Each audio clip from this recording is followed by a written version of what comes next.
Okay, here we are.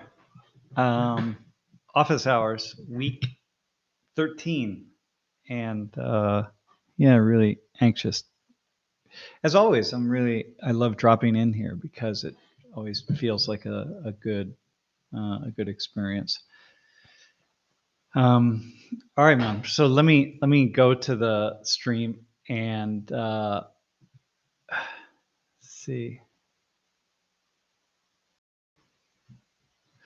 You know, I'm thinking a few of you are talking about weather and climate and so on, and I was I think you came up with that class because I'm always curious about what younger people are thinking about climate and climate change and so on, and I'm and contrasting it to how I'm thinking about it, and I'm in a very unique position, obviously, because I'm older, and I don't have kids, and I think, man, if I had children, I I just know if I were younger and didn't have children, or I wanted to have children, and all of it, yeah, man, I would just think very differently about it, and I think I would feel every day would be a practice of meditation and acceptance, um, and I think that maybe it's kind of the sociological mind, or just as the human animal mind, just kind of keeps us not being from being paralyzed in a way, right? Because I've done a number of talks on this to different kinds of audiences, uh, globally, here in the U.S., but around the world, where I'm really speaking what I actually think, and not trying to extract information from students. And and I think it's really impossible for us to comprehend the existential threat that is this the changing climate. Again, I'm making the assumption that climate scientists are correct. Well, there's there's unanimous agreement fundamentally. I mean, you could say to the degree to which there is ever unanimous agreement in science, and there's some differences in agreement in terms of how soon it might impact us, or nobody really has. The people who I respect anyway, the thoughtful people, don't have any super strong opinions about, like, hey, it's going to be exact, this is it, right? Because I think people learn to not do that, and thoughtful people don't do it. I used to make predictions a lot, and of course I was wrong about every single one when I was younger. So as I became more thoughtful and learned from all of my many uh, kind of silly and not very insightful things that I said, I try to not. I try to say as little as possible so that I don't say dumb things. But the existential threat, man, if this, we're what we're looking at, you can't stick with it very long. I can't hold my mind to it. What would it really would mean to see these ecological systems um, fall out of balance, and the impact that that would have. I mean, seriously, fall out of balance. We're seeing imbalance, but I mean, like, imbalance is just like go that just leads to another, and they just get deeper and deeper and greater and greater. And and I don't I can't hold that. I can't sit with that for very long. Kind of an interesting story. I was in Korea. I gave a talk on this in Korea, um, on climate change to the Korean people. Like, I really spoke to Koreans, to the nation of Korea. It's on a channel, a platform that's kind of similar to TED. It's the Korean version of TED, and the talk went pretty far and wide in Korea. It was translated into Korean and so on. But then I did a second one with Lori, with my wife.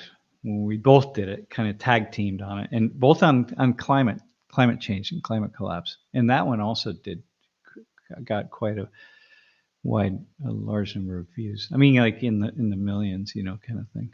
Uh, so I then was invited to speak at a Korean corporation. I don't want to say what the company was. It doesn't. I could say it, but I don't really want to. But it's a very, very large corporation, of which the climate matters to their entire existence. It matters in a very, very significant way. And you wouldn't know that. You wouldn't know you wouldn't know nobody would know the company if I said it. I mean, maybe you would, but probably you wouldn't. But you'd know that some of their products. Anyway, so I gave a talk to the company. It was kind of streamed around to different units around Korea and I think outside of Korea. But I met one of the vice presidents, who was kind of the main host, and so it was good. I mean, it was good to meet him and have a lot of kind of really interesting conversations with him. And then when I went back to Korea, I put word out, sent a message to him that I wanted to meet again. And so we did. We met and went back to the headquarters and met in his office. And so I put something to him in the following way. I said, listen, you heard what I said. You agree with what I said. Because after I gave that talk, few months prior, we met briefly before I left. And you said, yeah, I was, right on.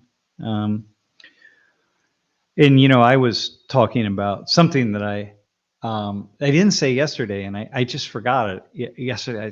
I can't believe I did. The whole talk was centered around the idea of the tragedy of the commons, and the tragedy of the commons is kind of this role play that somebody developed in the 19th century. This kind of idea that when individuals use common areas or they use common goods for their own individual gain, everything is fine as long as everybody else recognizes that this is a common good, and if we all have to only use a small part of it or we'll destroy it.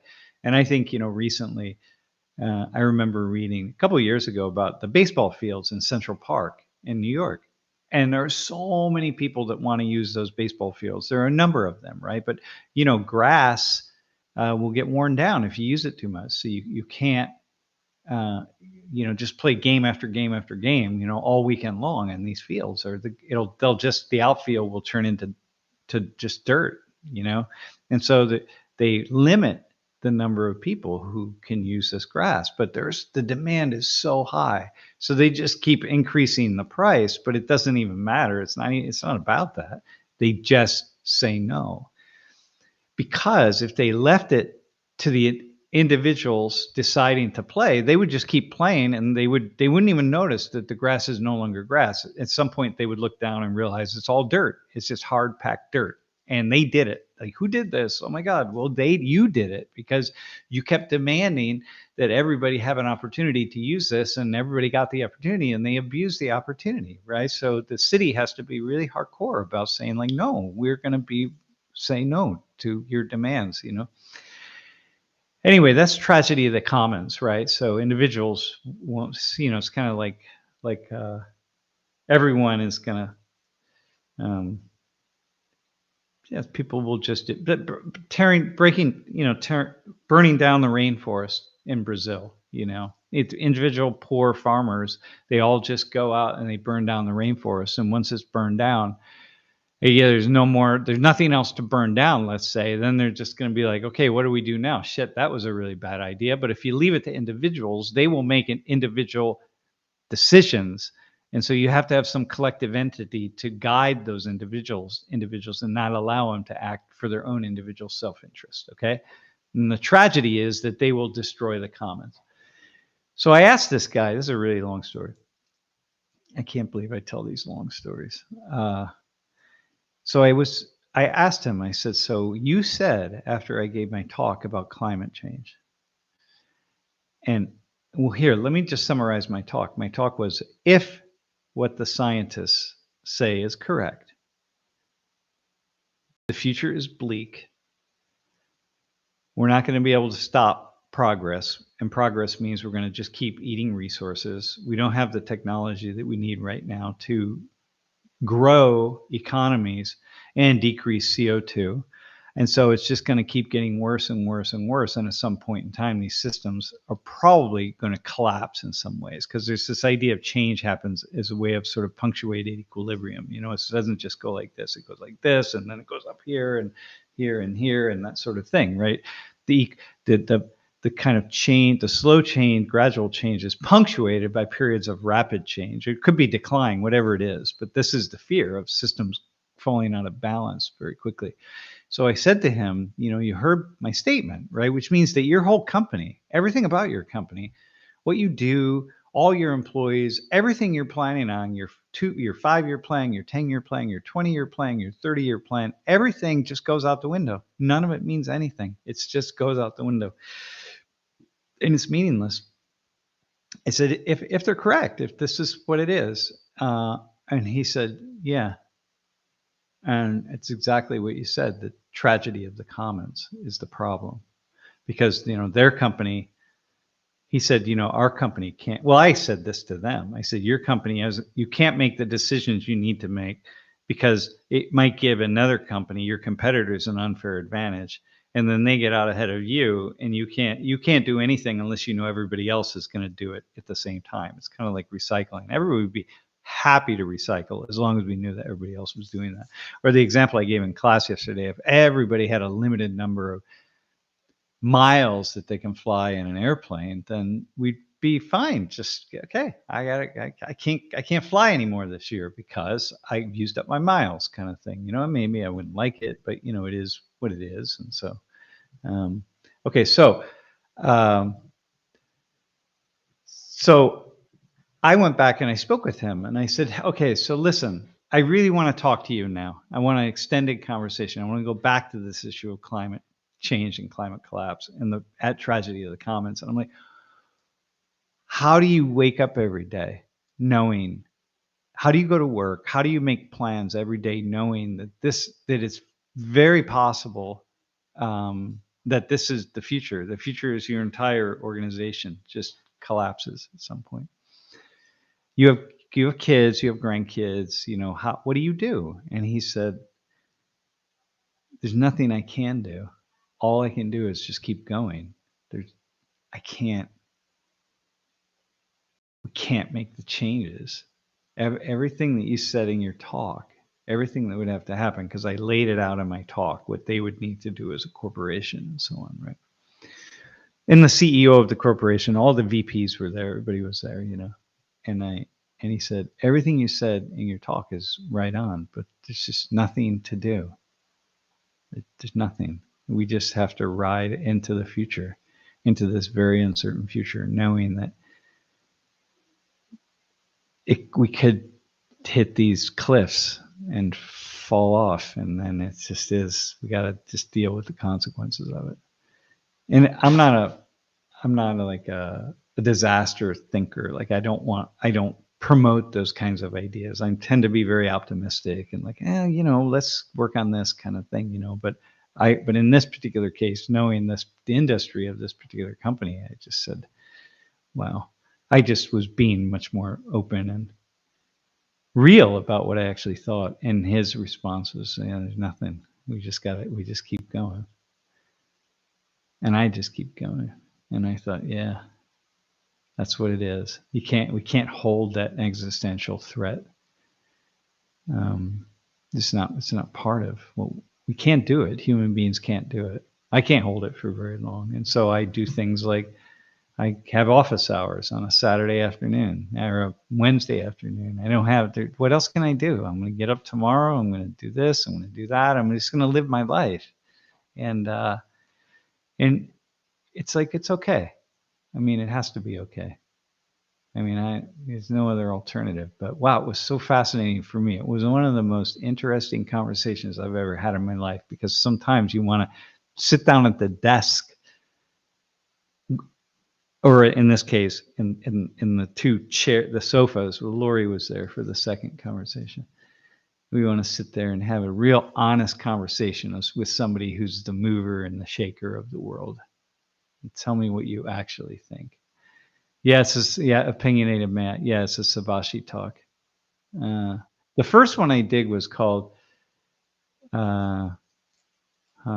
asking Korea, something about asking Korea for help or something.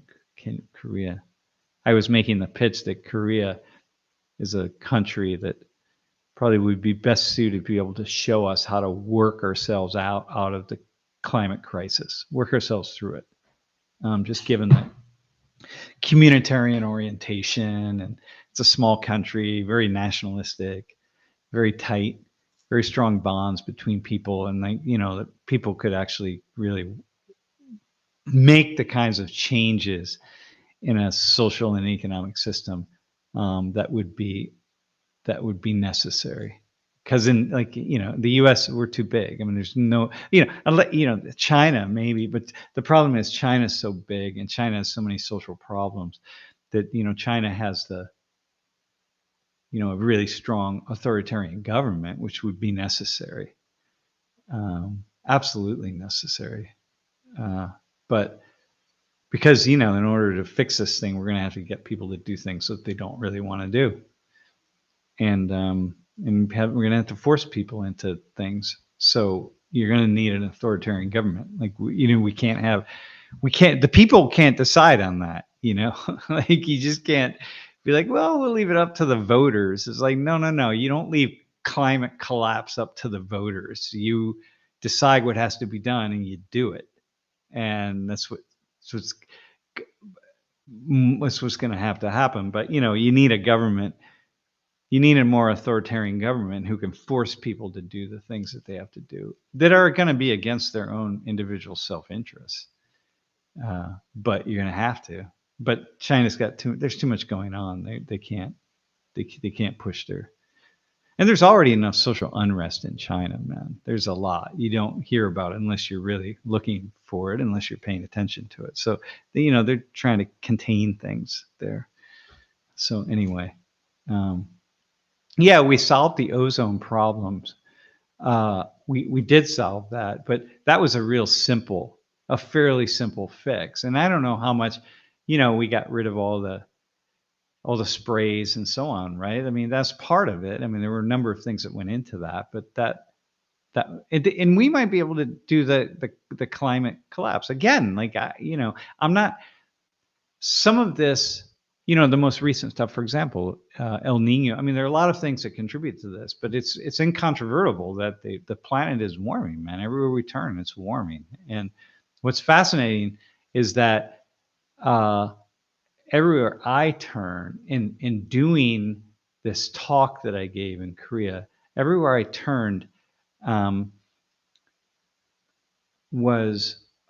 just went around the world and I just picked out all the places where people who were living their lives were seeing the impact of a changing climate. Like sheep herders in Ireland, right? And small fishery farmers in Senegal. I mean, all sorts of stuff. I mean, just all over the world, so many places, and every single person who's been at their job that deals with the natural environment in some ways, been at their job for 30, 40 years. They just say, yeah, things are changing. Things are changing pretty significantly, actually. So that's where you have to go. Like, you don't even have to ask the scientists. You just got to ask the person that that studies the migration of ducks, of mallard ducks or whatever. I don't, whatever it is, man. The albatross migration, whatever. And yeah, it's very, But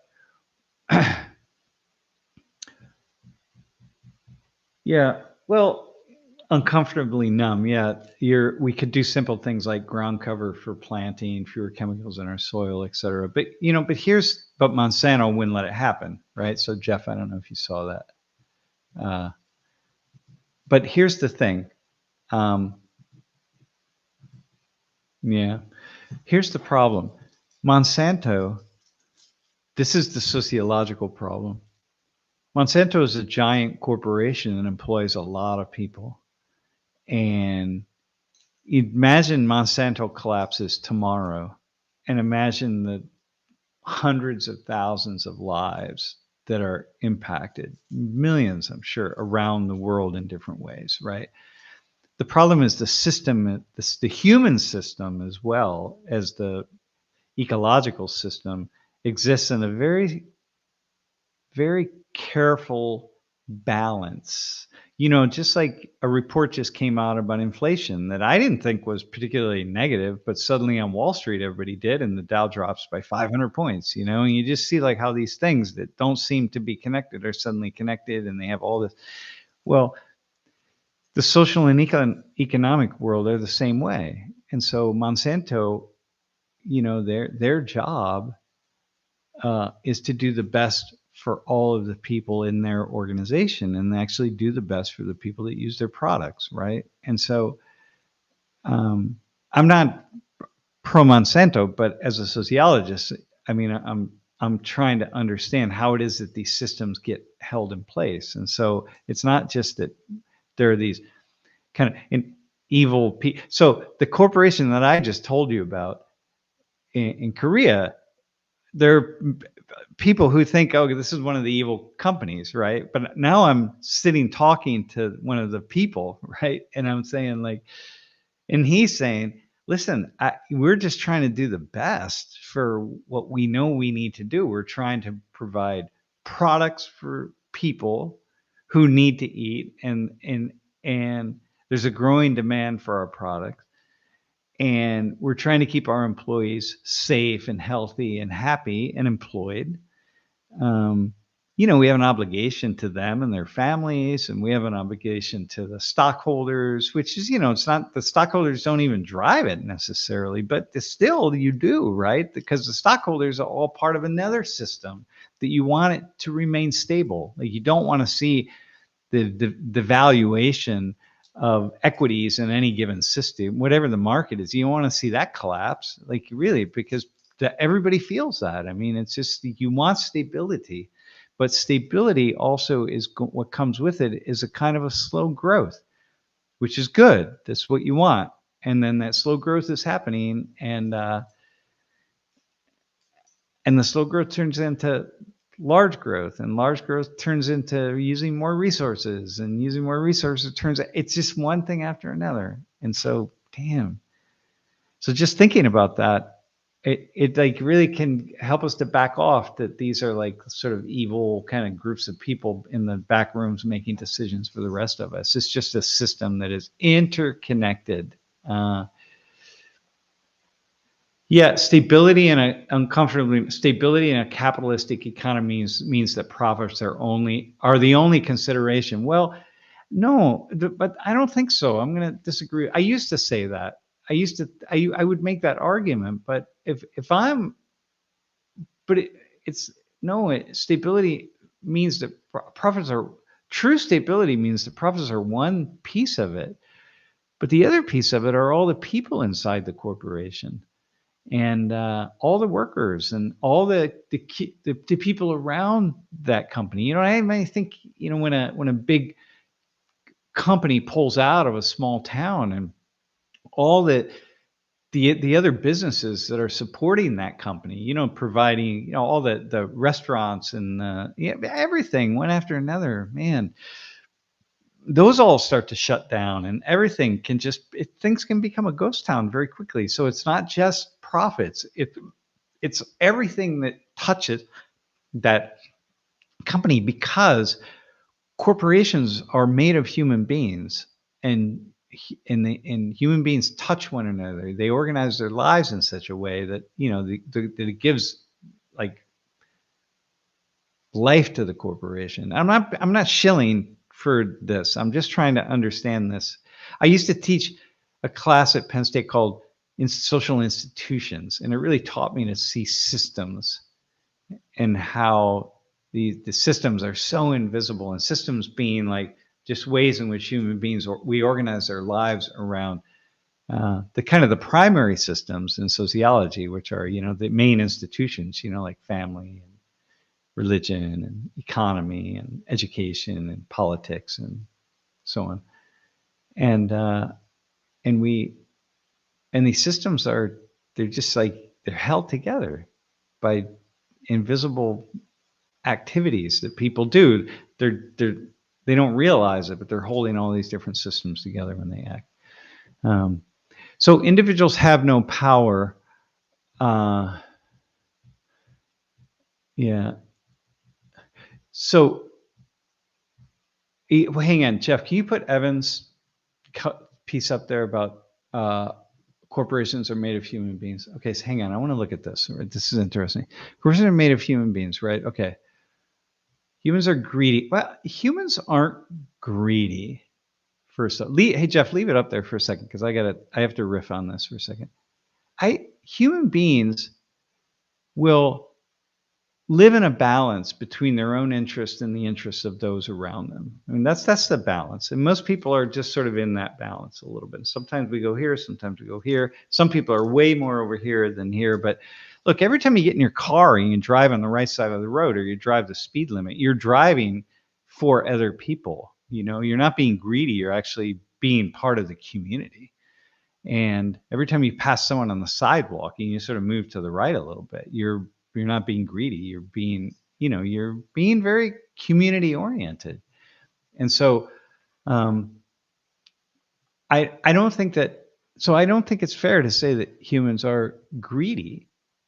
Essentially, I could make the opposite argument, actually, that in the vast majority of the time that human beings are really willing to bend to the rules of the communities around them. That's how and why we're socialized, right? The moment where we are first taught how to speak and taught to wear clothes in a certain way and taught to walk in a way and interact with others in a way, like we're giving up our individual freedom for the power of the collectivity. And so that's not greedy, really.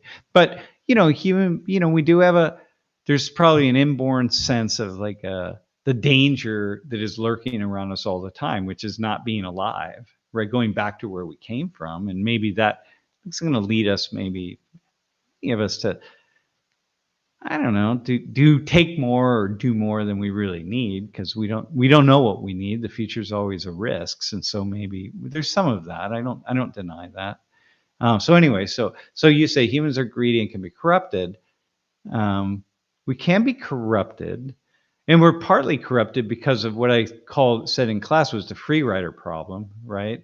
Which is that you don't know that other people are doing or tragedy of the comet. It's all the same. You don't know that other people are doing what you're being asked to do. So it's like taxes, right? If we all know that nobody is cheating on our taxes, and here's what it's going to cost, and everybody is paying 20% of everything that they have, everything they earn, right?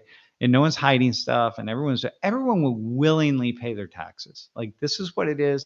Everybody else is doing it. I can't say everyone, because there are going to be some people who don't want to, but the vast majority of human beings are going to say, "Oh, I'll pay my 20% or 17.5%, whatever it is. I'll pay that because I know everybody else is. And maybe I don't like how it's spent always, but whatever. I know everybody else is paying the same amount, so I'm good, right?" But like, we don't know that. We can't know that. And we hear these stories of people who are cheating on this or cheating on that, and so then we will lean in that direction and saying, well, I got to get something. If you're all doing that, I got to get something for me, which is why I'm so often talking about how things aren't nearly as bad as we imagine they are. Jeff and I were just having a conversation about his grandfather, who was a mail carrier, and like he carried mail for what, I don't know, what'd you say, Jeff? Like 40 years or something. And he got bit by a dog once. And we were saying, like, it's just like kids being kidnapped or something. It's a trope, that mail carriers get attacked by dogs and they get bitten by dogs. And here's a guy who's doing it his whole life, and he got bit by one dog at one point in his life. And so I'm always trying to point out things that are not the obvious. The crime's not as bad as we imagine. Theft isn't as bad as we imagine. Tax evasion, and when there is tax evasion, it's like mostly just really tiny stuff, or it's really big stuff, like big companies that are paying expensive accountants to figure out how to get over on the government, right? And then it gets super complex, and like we make it more complex, and then it's harder to find it, but it's also harder to evade. in a way that you can for sure not get caught. Anyway, so okay, so what else did you say? So institutions and companies don't have morals. Yeah, well, but they do, right? I mean, they don't, but they do. They're made of. We are institutions, right? We are these companies, and so the company itself maybe doesn't, but but the people. This is, I guess, where leadership comes in. Huh? That's a really good question. Yeah. Yeah. Shit. Uh, Individuals have much less power against big systems than the systems have to impact individuals. That's for sure. That's for sure. Well, that's what makes it really hard. Well, I think what Ludi was saying yesterday in class, it's like recycling. I can take my whatever it is that I have and go find a recycling bin. But the question is how much impact does that have, right? What does that really mean for me? Like, yeah, it's part of the problem, man. Steve got bit by a dog doing DoorDash. Yeah. I would think that DoorDash would be. I think dogs are pretty damn. Here's a hypothesis, Steve, that I have. Uh, Dogs are probably pretty smart. Dogs know. Dogs are very smart, and they have a sense of an inner clock, and they know that the mail is coming at just about the same time every day, and they get a sense of what the mail is. And I'm wondering how much, if we were to compare delivery drivers, all delivery drivers, with mail deliverers, and see who gets bit the most. And I would have to think that mail that comes kind of at the same time every day, it's kind of a known quantity, that probably be less likely to be attacked. That's a sociological point, but I don't know. Yeah, Soc 404. Man, it was Soc 404. No, 401. Yeah, the institutions class. Okay, don't people only work in the interests of others to fulfill some internal desire? Can you not reduce it all to self-serving activity? Yeah, I suppose. Even if you believe it might be the self-serving desire that I have to please the communities around me. So, like my mom used to say, "Hey, be nice to people." So it's like it's like it was drilled in my head, like be nice to people, help people out, when they need help. Don't be a jerk, right?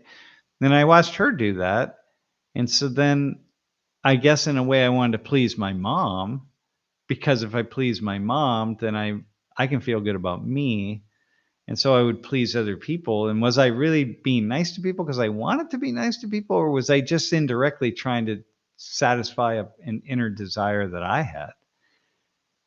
And so in a way you could say that's kind of the circle here, but it's always about oneself, right? I mean, it's very rare that we even if we do a complete self-sacrifice, right? I totally do things for the community that I don't at all want to do. I have zero desire to participate in some activity or whatever.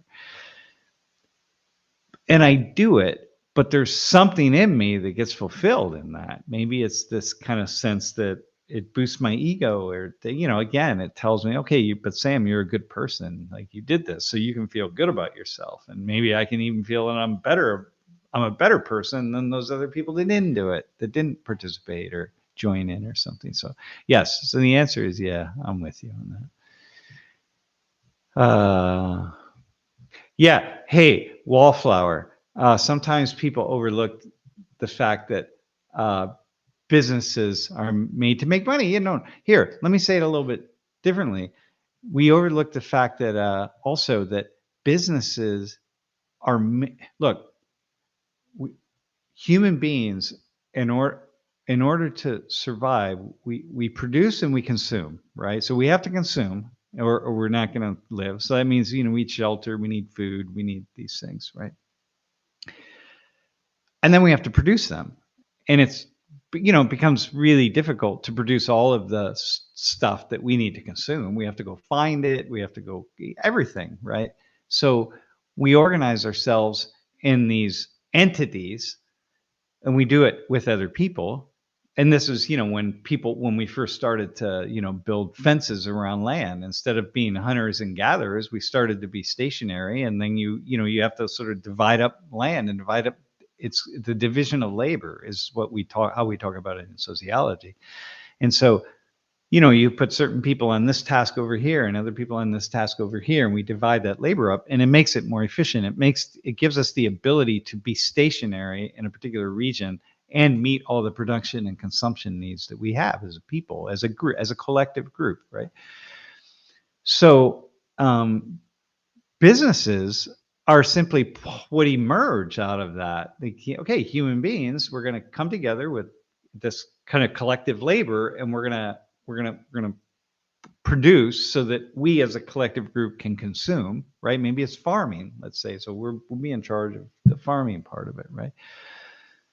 And then at some point in time, you've got these sort of landed collectivities, these collectivities that are distinct, and then they start trading with one another. And all you're doing is taking things that you produce and you're trading with another group to get things that they produced, and so on. Then you take the trading, you move it to actually assigning monetary value to the things that you produce. And suddenly now you've got an exchange economy based on that monetary value, not based on some value that you just give it. Like, here's a big piece of wood for a big piece of pottery, kind of thing, right? Or a dozen fish for a piece of pottery. I don't know. You can make the pottery over here in your community, but you're not near water, so you can't fish, and so you trade. And we've decided that 12 fish equal one pot. But companies are really just these entities that organize around producing and consuming, and that's all they are, really. And so, but some of them are really massive, So you have, as we know, all the the ones that make these phones and so on, right? But in the end, they all come down to simply being entities, collectivities of individual human beings that produce and consume. So I work for a particular company. I produce something. I work for a corporation called Penn State, and we produce, I don't know what we produce. What do we produce? A bunch of hot air, right? We produce a lot of hot air. Well, I do anyway, but I don't know about my colleagues.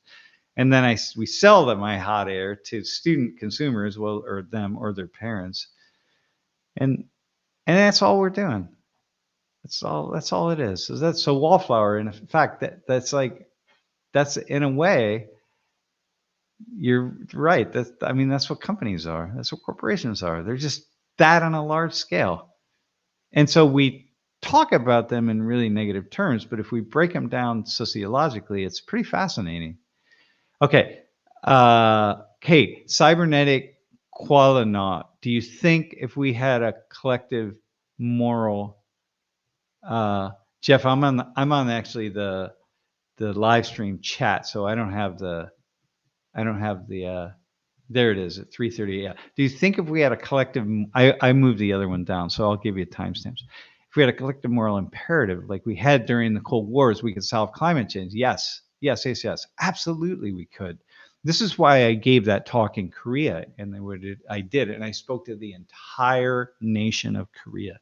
Not thinking the entire nation of Korea was going to watch the talk, but it is only 51 million people, so it's not like the U.S. or Russia or China or something, but we absolutely could. But the problem is, we now live in this world. We've sort of grown up along with this world of deep skepticism, and with enough people who, like, you remember, so Ludi yesterday, remember when she said the thing about plug-in hybrids and batteries are worse than the CO2 produced by gas cars and so on? And I say, wait, hang on a second. How do you know that? Where'd you get that information? She's like, because she said that as a fact. And so first off, I did not tell her I have a plug-in hybrid, by the way. I was going to tell her because it was funny. I hate plug-in hybrids. I was like, oh my God, I have a plug-in hybrid that I just got in January, and I love it. I love this car. I have a Hyundai Santa Fe, a limited. It's a 2023. First new car I ever bought in my life. Never have had a new car. I've spent, my wife and I have together collectively since a very young age we estimated that we calculated that we spent a total of $28,000 on cars together, added together our entire lives, just used cars and so on, right? And 12,000 of that was an Acura Integra that we had, or 11,000. But anyway, we just bought this new car and I love it. But anyway, I asked her, how do you know that? Yeah, how do you know that to be true? And she said, well, of course, she didn't know it. She didn't know how she knew, and she didn't know. It's too complicated. And I know, and I was just pushing her on that. I wasn't trying to hold her up against the wall or say you're wrong or anything. I just was trying to show, like, hang on a second, before we make statements like that, always let's be really thoughtful about it, because this stuff is complicated. The reason I know that is complicated is because when we were deciding whether to buy a gas car, a full EV car, or an EV car or a hybrid, and would it be a plug-in hybrid or a hybrid? I mean, I did just an immense amount of research on batteries and cars, and wow, I can't tell you the hours and hours and hours that I spent investigating what we know and what we don't know. And I'm like, after all those hours, I got to the place where it's like, I don't really know. So therefore, I know she didn't know. Well, maybe she did. Who knows? Maybe she spent more hours. She was just a smarter investigator than I was, but probably not. But the point being, I'm going to come back to the statement. So, or the comment. We could, without all the questioning, if we really believed in leaders, maybe if we had these really super thoughtful, smart queens and kings, right, or something that we just believed in, we could say, hey, let's do this. You know, with climate change, the beauty of it is that you make the changes, you know, you're just building up new industries. Now, of course, part of the problem is you're building up these new industries and you're going to use a lot of resources to do that. And sometimes you're not going to make the best decisions. And then you're going to have all this waste that you got to figure out what to do with it. And maybe you didn't get to where you needed to get. And a good example are the blades of windmills, these giant windmill blades. They only last about 20 years. And so we had a major sort of growth expansion of the number of windmills around the world. And all those blades are like are wearing out now. And so you got these windmill blade graveyards with these resources that can't hardly be used for anything. And there was an article that I read about somebody who was trying to figure out, they're really working how to recycle them in some way, how to take the materials of them and recycle. But you got these blades that, you don't think about that, right? You see a windmill blade and you think like, oh, that windmill's going to be there for a long time. So yeah, 20 years, that's it.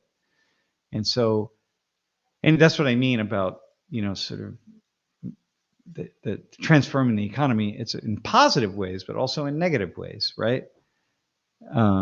If we all got in this together, yes, we could do it. Absolutely. And we would do it.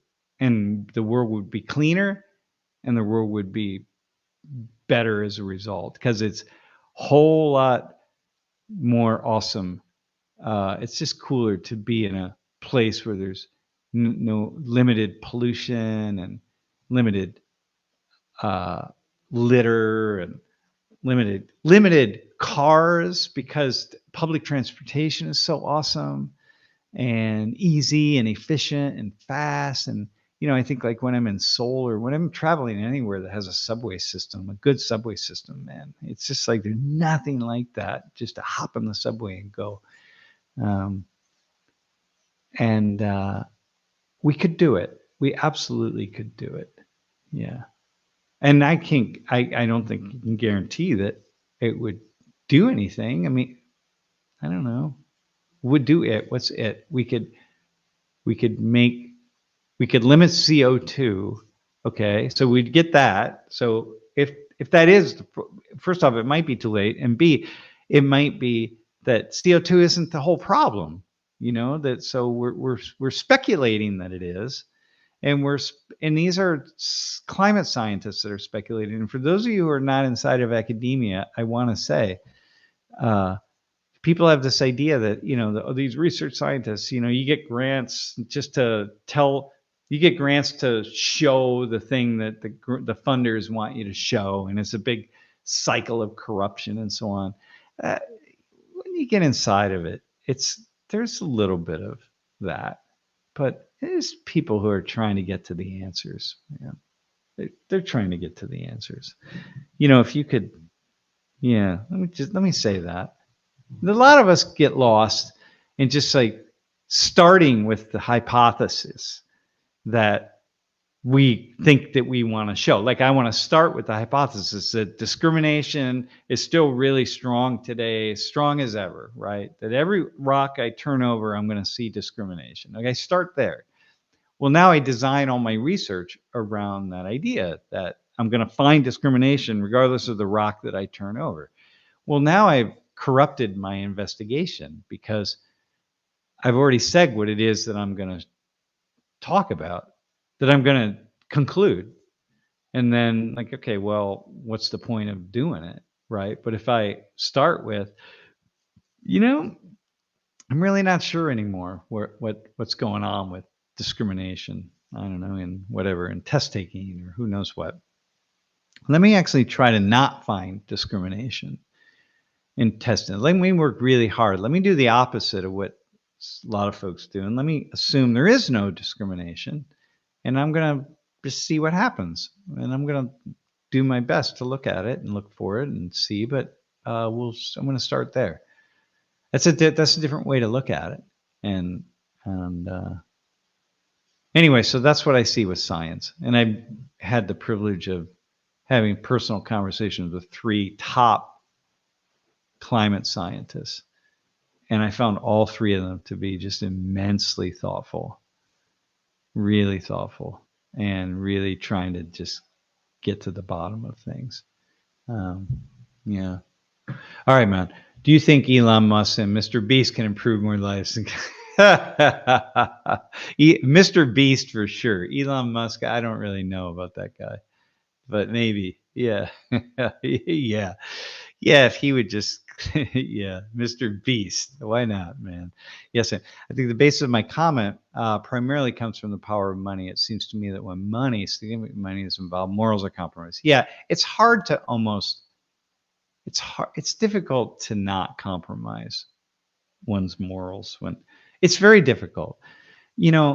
I've known one person in my life who could turn away from money, turn away from having that this person's morals be compromised. This will not do something. It doesn't matter on the basis of money or an opportunity or something. And that's my wife. Much to my chagrin, actually, because there are times when I want to just like, dude, come on, let's do this. Like, this would be really cool. Come on, man. Seriously. And I can find any way to justify anything because I'm a sociologist, so everything is a sociological experience, but yeah, you're right. I mean, you have to work really hard at that. Yeah.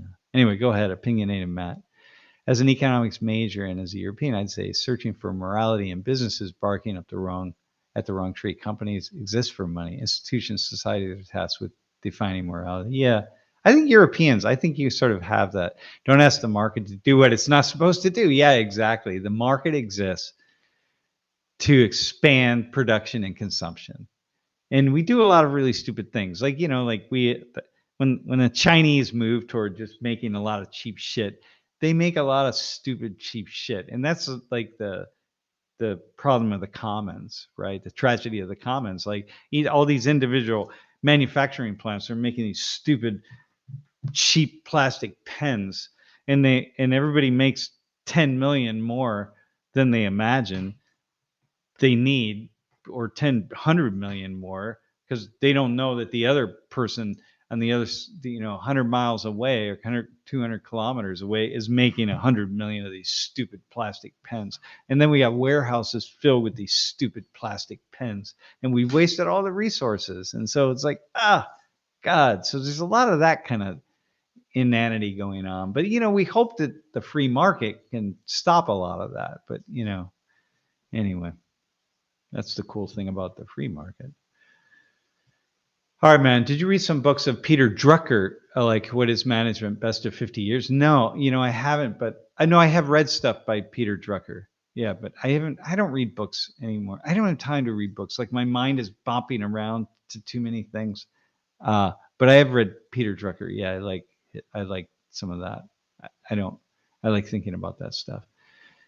Why do you think people are still so against leaving fossil fuels behind and becoming more eco with wind, solar, wind, potentially nuclear?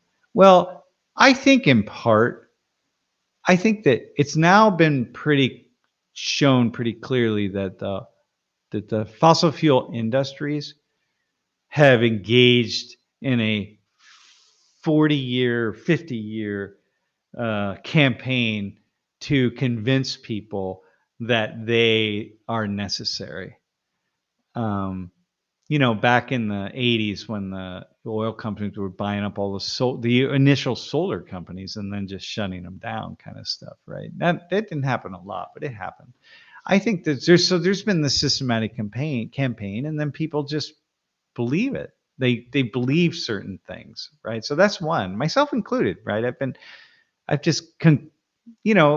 Advertising works, right? It works. It doesn't matter who you are, how smart you are. It effing works.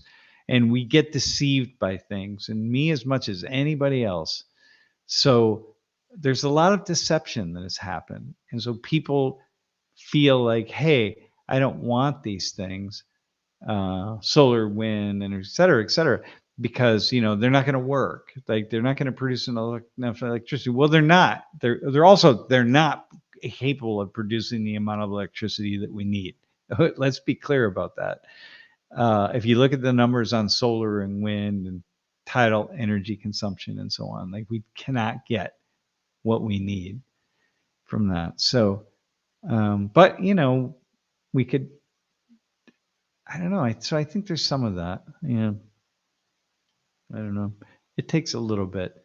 I remember when I mentioned it in class yesterday, that class I taught in 1984 called Cybernetics and Human Ecology. And it really was about technologies. And I was digging into climate pretty hard and digging into energy because it's all about energy. And I was 24 years old and I taught myself all about electricity and energy.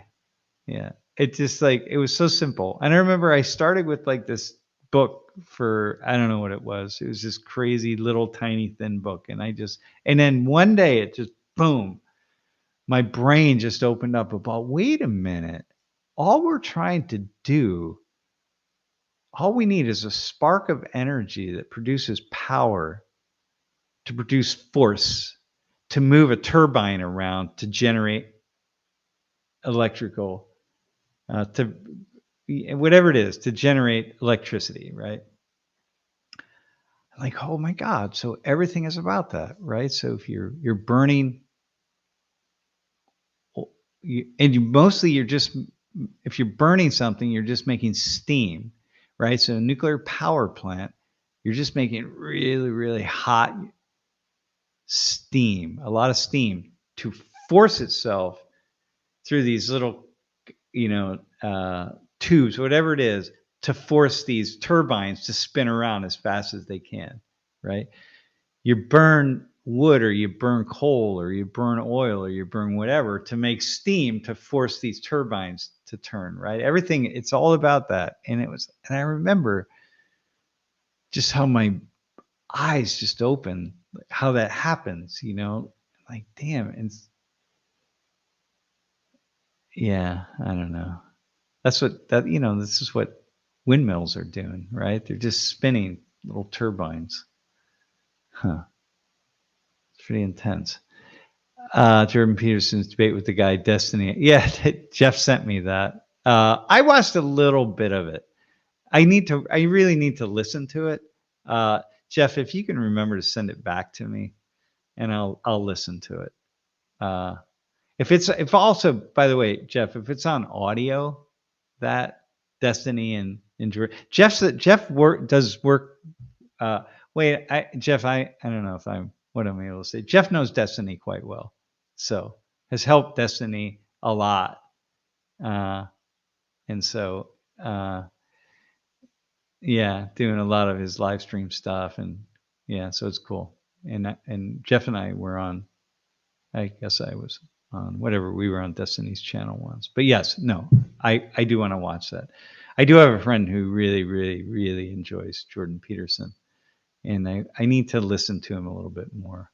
My wife listened to him again. I've always said that I like him. I mean, he's a really, really smart guy. I mean, really thoughtful, really smart. But it sounds like he's yelling, like kind of Joe Biden. Like Biden sounds like he's yelling all the time. He's always really angry, and Peterson kind of has that. And maybe I sound like that too when I get into some kind of rant or something. I don't really want to, but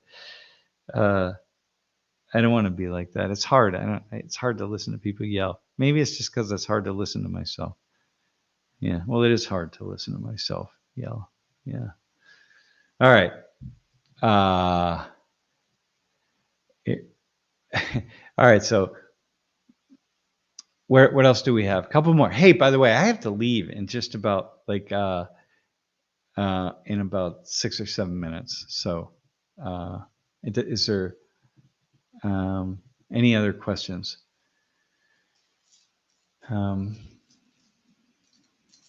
Yeah. Jeff, make sure I get that. If you can get an audio recording of that, I'd really like to listen to it. Anyway,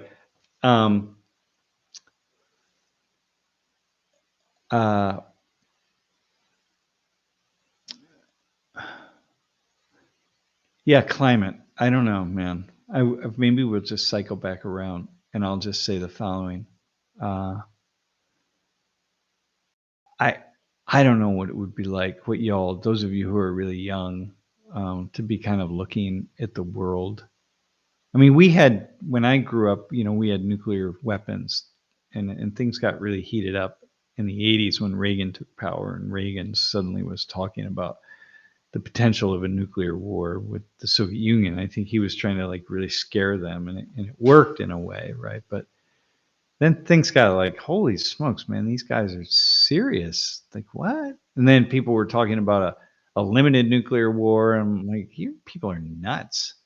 And that was a little bit scary, but I don't know, looking at the future, the way we're kind of looking at it, imagine being socialized or thinking about what's possible. And with this, I